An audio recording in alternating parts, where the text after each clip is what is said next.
Where are you, in a nightclub? Is this what you spend your money on? Mood lighting? Yeah, dude. Whoa.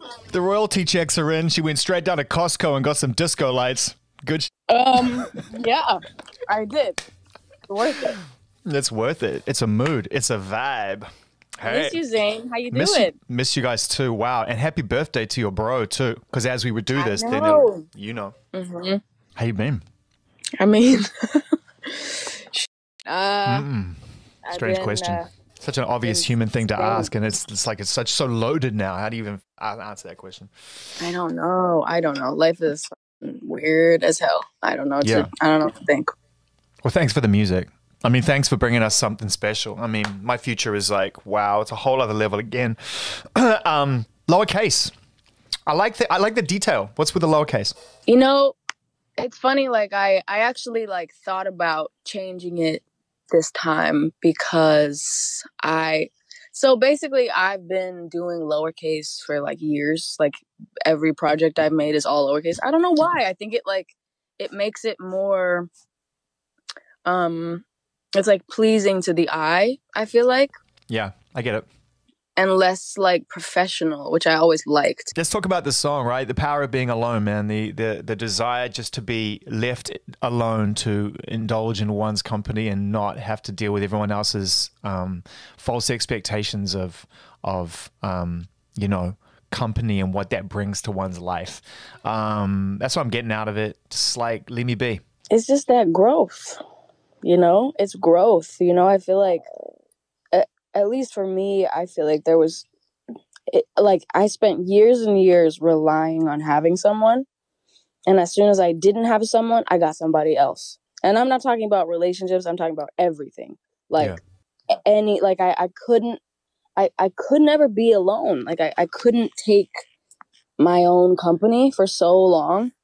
And I don't know. I just felt like I needed that growth. I needed a moment to myself, and I got it. And it was really hard. Like it's so much harder than you think to not rely on people, you know, to just have yourself to rely on. And just like, it's weird. It's not something you think about being hard, but when you're in that, like, you know, alone zone, it's a new feeling. And I really wanted to talk about it. And, you know, I feel like everything is about love, and everything is about, you know, there's nothing that talks about how being alone is really powerful, and you grow a lot and you learn a lot, and like, it's not bad, you know? It's great once you get there, but you're right. It takes a second. This song is obviously a celebration of that growth and realizing it's okay. I'm okay being just on my own. But what were those moments when it was like, whoa, I'm not sure I with this. This is rough. Because I've been there. That's right. Yeah, I know. I mean, it's like, it's that, but it's also like, you know, even when, you know, something I've been doing I mean, it's hard to do it right now because time feels very hopeless, but there's still hope in it, you know? We will get out of this. You know what I mean? Eventually, it might take years, but we'll be okay eventually. And that's kind of got to years, right? It's got to years, right? Yeah. That's almost the bar we have to set for ourselves now. It's crazy. It's gone from like, oh, this summer's going to be awful to, wow, what's next summer, Sam? And then the one after that. I know. No, dude, I remember like getting home from tour and being like, yeah, we'll probably be back out in 2 weeks. Nope. So it's just, you know, it's like we should have hope because there's stuff to look forward to in the future. Like, even if it's far as hell, even if it's tomorrow, like we don't know what's to come. And I've always loved that, you know, like it's something that I've always like used as a tactic to like put myself at ease, you know, when you're overwhelmed or you're not liking your current situation. If you just think about like, what is my life going to look like in like 5 months? What's it going to look like in a year? Perspective.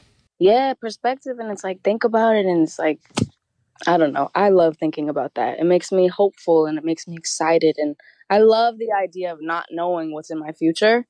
And I love the idea that I'm going to meet somebody, something, I'm going to do something and it's going to change my life. Like, you don't know, you know, it's exciting.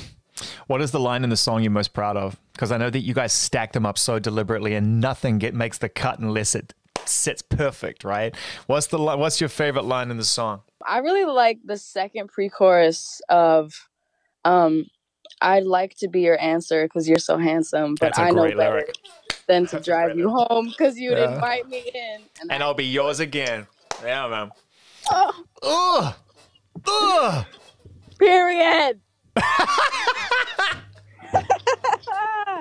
I want to know about how you record the vocal, because the sound is incredible. Did you record it there?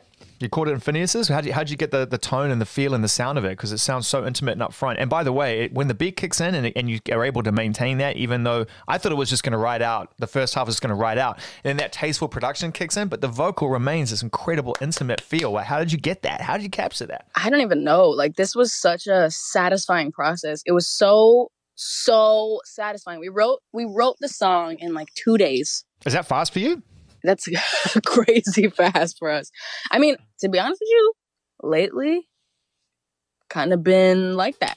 It's kind of been, we just going. So it's been great. It's like, this is the most we've ever worked in one period of time. But we wrote it like a month into quarantine probably. And it was pouring rain and we were like in this like, it was such a perfect setting. And then we recorded the vocal in Phineas's studio, which is just in his basement in his house. And I don't know, it actually took like a lot. Like for me, I'm sure I take forever to get a vocal take that I like. And I do like a billion takes. And this one, I don't know. There was something about this one take that I did. And I was like, this is the only way that it can be. And then, what was funny was we were kind of stuck for like a day. We were like, what the do we do here? What do we, like, where does this go? And we were actually, this is so crazy to think about. We were actually like, I was about to leave. I was like, I don't think we're going to get anything done. We had, the song recorded, but we didn't know what to do with it. And we popped in the pool. We got out of the pool. And I was literally going to go home. And I was like, let's just like fuck around with it a little more. And we finished the song that night, like finished completely. It was crazy. It was so satisfying. I think as an artist that is the most exciting and tantalizing, but also potentially anxiety inducing realization is that every single thing that you do that is not creative, you are bypassing a portal to a creativity. And if you think about it too long and hard, you start thinking about what you're not capturing versus the life you're actually living. That yes. me up. Yeah. I'd never go out again if I got too lost in that. I know. Yeah, that was the little, yep. That's, yeah. So you recorded it during those epic rainstorms that brought the ceiling down in the house I was living in. Literally brought our ceiling down because of the rain. Yeah. Los Angeles isn't built for houses for rain. It doesn't know what to do with rain. True. Yeah, so true. No, yeah, it was like pouring rain. It was pouring. I mean, yeah, it was really nice too. It was nice. Yeah, I miss it. Dude, me too. I was so relieved. Of course, when we got home, I was like, I'm so glad that when we're in quarantine, it'll be only for the, when it's raining. It'll only be this period of time. I loved how loud and how definitive you were at a time when many people, including myself, were trying to find our voice and work out what we wanted to say in order to be of value and powerful to the conversation, to add support to Black Lives Matter, and to also, there are other conversations and there are other fights to root out malignant behavior and age-old attitudes. You stepped right up and you were like, I'm giving this belongs over here, this belongs over there, shut the fuck up, I'm doing this. It's like you just jumped into action. Was that all instinct? It was, because everyone else was overthinking it, Billie. Everyone else was just overthinking, trying to work out. I was in that group, and I because dude, it takes a minute to gather your thoughts and to maintain not being insensitive. Like you can't just be thoughtful with your thoughtfulness. You've got to be thoughtful with your thoughtfulness. The thing. Like it takes a minute, and that's why you shouldn't jump to conclusions when somebody doesn't say something immediately. It depends, but. I was like taking, I was like, oh, what do I say? Am I gonna, and I just got pissed off. I just read too many comments from stupid ass and like big heads. And I was like, you know what? I'm tired of this. I'm not gonna pull my words together in a polite, whatever the way. I'm gonna shout at these motherfuckers because they need to be shouted at. And, I could have done it way more. But yeah, I just think it's like at a certain point, you just got to yell. Well, you know, it's your future. That's why it's your world. I mean, and generations to come, and we all inhabit it. But stakes are so high, and I can see the anger. I understand. It's like, this is not what I want to grow into, and what I want my kids to grow into, and their kids. It's like, it's not happening. No, I know, and that's, you know, as much as my future is a song about personal growth and being content. It's, you know, now more than ever, I listen to it. I'm like, wow, this actually, you know, is super relevant to right now. And like Totally. Our future as a world and as a people. And, you know, I don't know. It's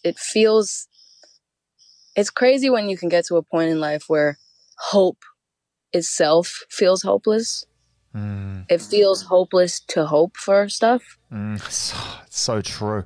Like, I feel like, man, should I even be like indulging in this right now? I know. Should you even be wishing? You know, should you even be hopeful? It's like, is it even worth it? And it's just, that's insane that's where we are at this point. We need the music, man. We need the music. We need the hope. The music is pure. The music can't be altered. The music can't be censored. It can't be twisted. It can't be turned. The media can't fuck with it. Social media can't fuck with it. It's just you. What you want to say with your bro. We need it. You got it.